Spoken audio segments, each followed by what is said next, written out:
Venezuela's main opposition alliance announced it would take part in November's elections, ending a 3-year boycott. About 5 million Cuban citizens will be vaccinated by late November, as health officials plans to immunize over 90% of the population. Russian President Vladimir Putin has stressed that the United States' 20-year-long military presence in Afghanistan only ended in tragedy.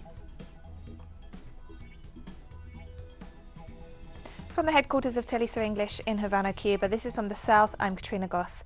We begin in Venezuela, where the main opposition alliance announced on Tuesday it would take part in November's elections, ending a 3-year boycott.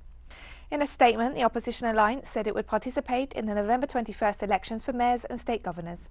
The announcement comes as opposition sectors and the government continue talks, hosted by Mexico and with mediation by Norway, in a bid to solve the political crisis that has seen major attempts at destabilization and plots to overthrow the democratically elected government of President Nicolas Maduro. The Democratic Unity Roundtable Coalition boycotted the 2018 presidential vote that saw Maduro re-elected and the 2020 legislative elections in which it lost control of parliament. In both cases, it dismissed the elections as fraudulent without any evidence and as part of a long-running refusal to recognise the Maduro government.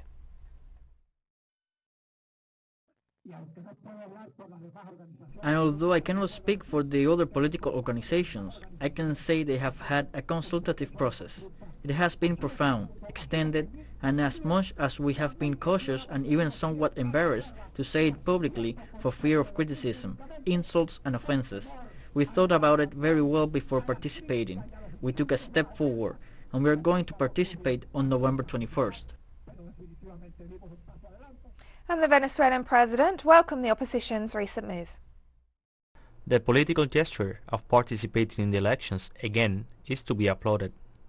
With the weight of the Constitution and justice on the one hand, and with the weight of democracy and inclusive dialogue on the other, we have been building this path. President Maduro also informed that he will send a request to Mexico to demand the recovery of Venezuelan assets seized by sectors linked to Juan Guaidó and will call for the lifting of all sanctions. That is why Venezuela will submit in Mexico, in the second round of negotiations with Guaidó-allied opposition, a strong petition with all the economic demands for the recovery of the country's economy, the return of the gold stolen in London and bank accounts in the world, and the lifting of all sanctions against PDVSA. In an exclusive interview for teleSUR, the president of the National Assembly of Venezuela, Jorge Rodriguez, provided details on the upcoming talks between sectors of the Venezuelan opposition and the government to address the country's pressing needs. We have an already defined agenda with the representatives of the Venezuelan right-wing sectors. A memorandum of understanding was signed with a roadmap for the upcoming talks. We will hold the talks on Friday afternoon. We will have some proposals in hand, mainly focused on economic and social issues concerning the people of Venezuela and the refund of resources that belong to Venezuela so as to meet the needs of the entire population. The head of the Venezuelan parliament also stressed that the country's internal affairs must be resolved through dialogue. Well, we can't do anything about those who miss the opportunity. We have told them over and over again that matters between Venezuelans are settled between Venezuelans. We have told them this ad nauseam. One of the things that has done a lot of damage, even to the internal development of policy within the Venezuelan opposition, has been that they are constantly asking for permission and asking for authorization. They are absolutely at the mercy and following what officials of the U.S. administration say. The corruption trial against far-right Peruvian opposition figure Keiko Fujimori resumed this Tuesday in Lima. Fujimori, who finally conceded her defeat last month after another failed presidential run, is accused of taking illicit money from the Brazilian construction giant Odebrecht to fund her 2011 and 2016 presidential campaigns. If found guilty, the daughter of jailed former Peruvian dictator Alberto Fujimori faces a sentence of 30 years and 10 months in prison on charges of money laundering, organised crime, obstruction of justice and making false declarations. The Public Prosecutor's Office recently opened another investigation against Keiko Fujimori and her Popular Force Party for money laundering during the 2021 presidential campaign, following revelations that Vladimiro Montesinos, her father's former advisor, proposed to bribe 3 electoral judges to favour Keiko by altering the number of votes cast in the presidential elections held on June 6.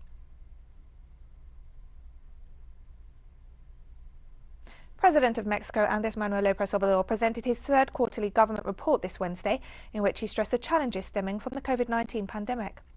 The Mexican head of state said he was satisfied with his administration's efforts, but recognized the challenges ahead. He underlined the economic recovery of the country and the moves to roll back the privatization process in the public sector.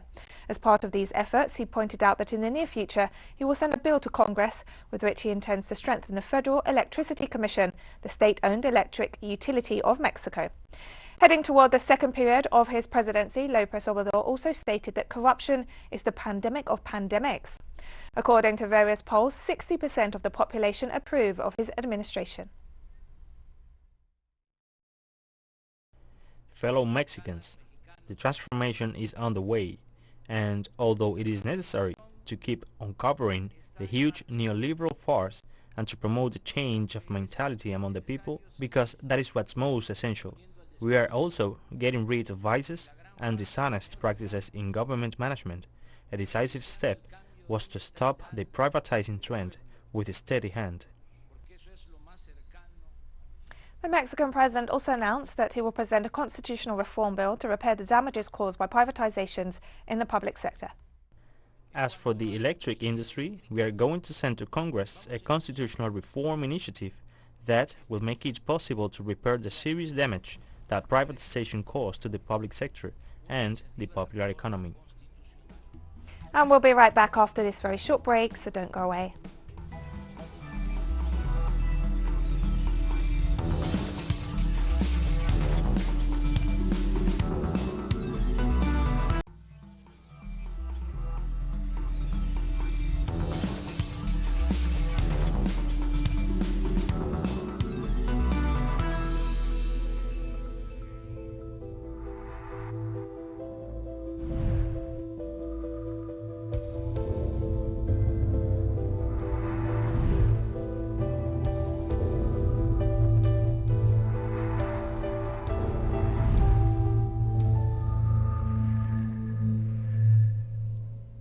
Welcome back to From the South.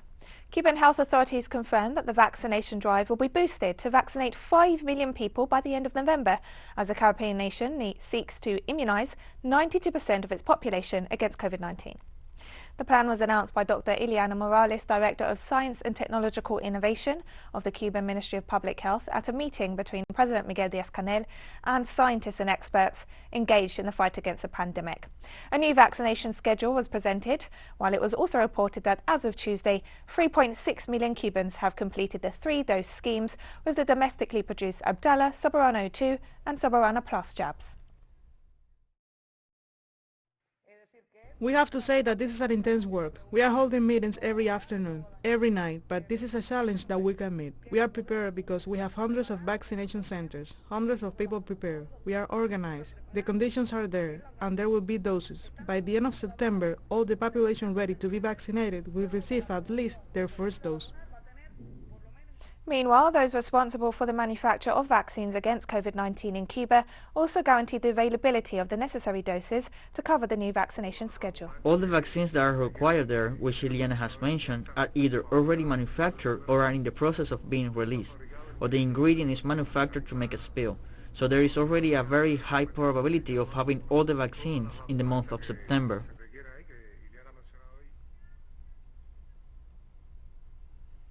Cuba's Ministry of Domestic Trade announced the creation of a new joint venture for the development and commercialization of innovative biotechnology products at the Mario Special Development Zone.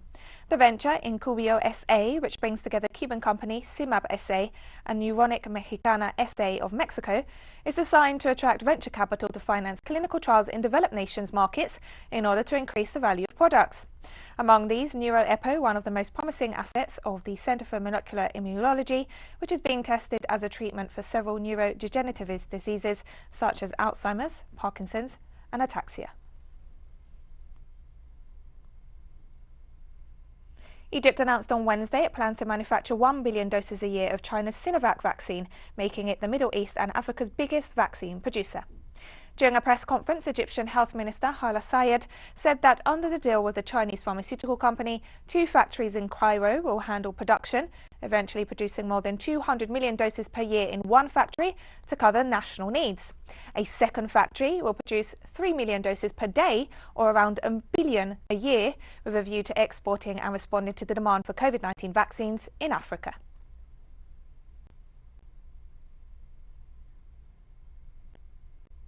The Director General of the World Health Organization, Tedros Ghebreyesus, and German Chancellor Angela Merkel inaugurated the new WHO Hub for Pandemic and Epidemic Intelligence in Berlin this Wednesday. The hub aims to bring together partners worldwide to collaborate and create the tools and data needed for all countries to prepare, detect and respond to pandemic and epidemic risks. Even as we respond to the pandemic, we must learn the lessons it's teaching us. One of the most clear is the need for new, powerful systems and tools for global surveillance to collect, analyze, and disseminate data on outbreaks with the potential to become epidemics and pandemics. Viruses must move fast, but data can move even faster. With the right information, countries and communities can stay ahead of emerging risks and save lives. The COVID-19 pandemic also showed what we can do when we truly join forces. Experts from around the world have been expanding their knowledge at an incredible rate and sharing it to decode the coronavirus.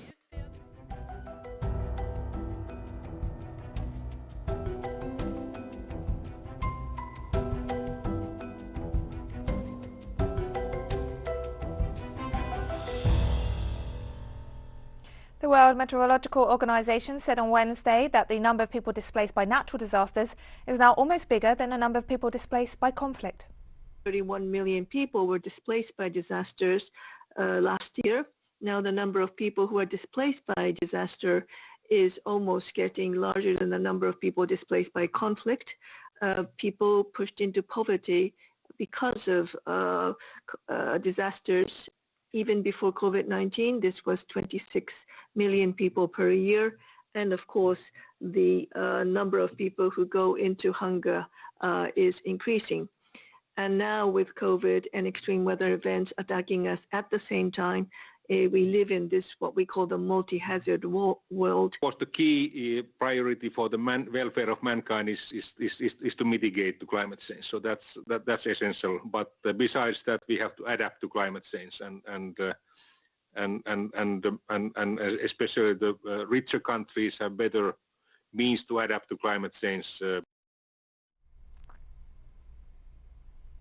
More than 3 million people have been affected by the annual monsoon floods as torrential rains affect eastern India, with villagers fleeing to higher ground and wildlife sanctuaries underwater. Monsoons are crucial to replenishing water supplies after the scorching summer season, but also cause widespread death and destruction across South Asia each year. Experts stress the rains have been worsened by climate change. In Bihar and Assam states, incessant rains have hit for a week, with swollen rivers bursting their banks and stranding thousands of people in villages. Authorities reported that more than 3.2 million people in over 2,000 villages in Bihar have been impacted by rising water since last week, and around 43 people have been killed since the start of the monsoon season. We are suffering greatly. It is difficult to get food, drinking water and other essential items. Many villagers do not have their own boats, so people are suffering. 80% of Povitara Wildlife Sanctuary is under floodwater. 17 anti-poaching camps are underwater, and if the floodwater keeps rising like this, we have to evacuate a few camps. All the wild animals are taking shelter on the higher lands in the sanctuary.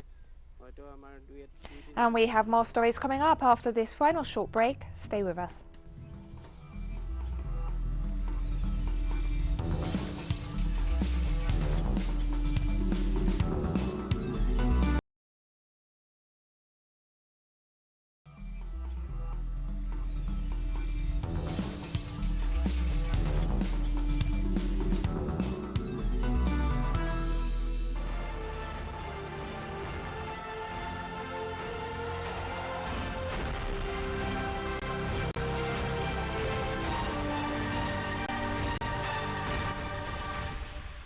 Welcome back to From the South. Russian President Vladimir Putin criticized the United States' involvement in Afghanistan, stressing that its 20-year-long military presence in the Central Asian country ended only in tragedy. The statements came as Putin spoke to teenagers to mark the start of the new school year in Russia. U.S. troops were present on that territory of Afghanistan for 20 years, and over those 20 years, they were trying, this can be said without offending anyone, to civilize the local people, but in fact, to impose the norms and standards of life in the broadest sense of this word, including political organizations of society. The only result is tragedies and losses for those who were doing that, for the United States, and especially for the people who live on the territory of Afghanistan. This is a serious result, if not negative. Following two bombing attacks outside Kabul's airport, witnesses and victims have confirmed that United States service members opened fire on the crowds and blocked nearby roads. The suicide bomb attacks that rocked the Kabul airport, killing at least 170 Afghans and 13 US troops, came 5 days before the deadline for a hasty evacuation of US troops from the war-torn country. At a hospital where the injured were receiving treatment, victims and their family members stressed some people were killed not by the blasts, but by the frantic shooting from US soldiers in response to the chaos.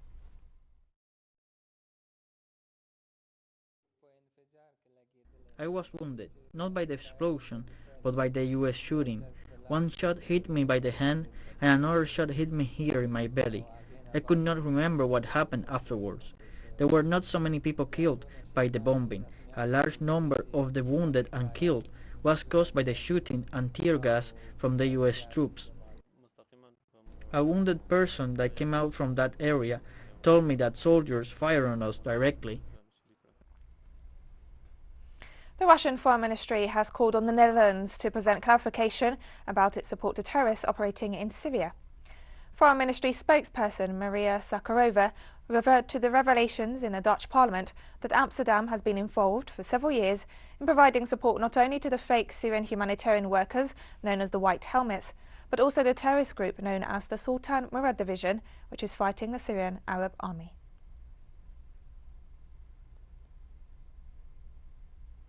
Pope Francis on Wednesday said that corruption in the Vatican was a recurring disease and that he hoped current trials and resulting justice will mean that these acts stop.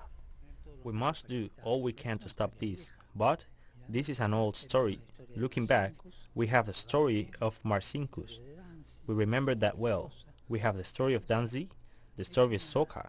It's a recurrent disease. I think that today we have made progress in the consolidation of justice in the Vatican.